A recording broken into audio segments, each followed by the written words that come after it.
ಮೂಲಕ ಭಾರತದ ಸಂವಿಧಾನ ಪೀಠಿಕೆ ಭಾರತದ ಪ್ರಜೆಗಳಾದ ನಾವು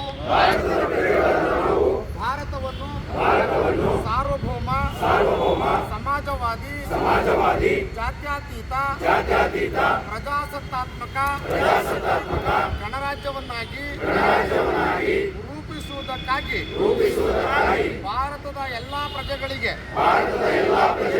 ಸಾಮಾಜಿಕ ಆರ್ಥಿಕ ಮತ್ತು ರಾಜಕೀಯ ನ್ಯಾಯವನ್ನು ವಿಚಾರ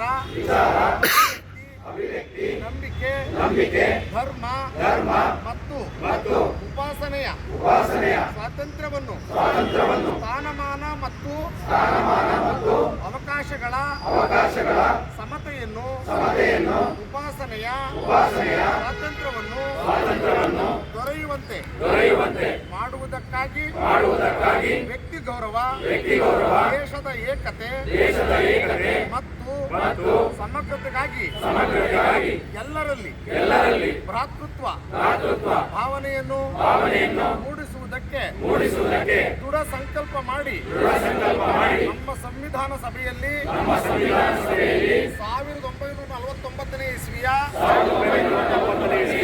ನವೆಂಬರ್ ತಿಂಗಳ 26ನೇ ದಿನದಂದು ಅಂದರೆ ಇಂದು ಈ ಸಂವಿಧಾನವನ್ನು ನಮಗೆ ನಾವೇ ಅರ್ಪಿಸಿಕೊಂಡು ಅಂಗೀಕರಿಸಿ ಶಾಸನವಾಗಿ ವಿಧಿಸಿಕೊಂಡಿದ್ದೇವೆ.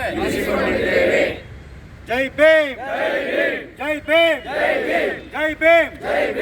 ಡಾಕ್ಟರ್ ಅಂಬೇಡ್ಕರ್ ಅವರಿಗೆ, ಸಂವಿಧಾನದ ಶಿಲ್ಪಿ ಡಾಕ್ಟರ್ ಅಂಬೇಡ್ಕರ್ ಅವರಿಗೆ, ಸಂವಿಧಾನದ ಶಿಲ್ಪಿ ಡಾಕ್ಟರ್ ಅಂಬೇಡ್ಕರ್ ಅವರಿಗೆ, ಅಂಬೇಡ್ಕರ್ ಅವರಿಗೆ.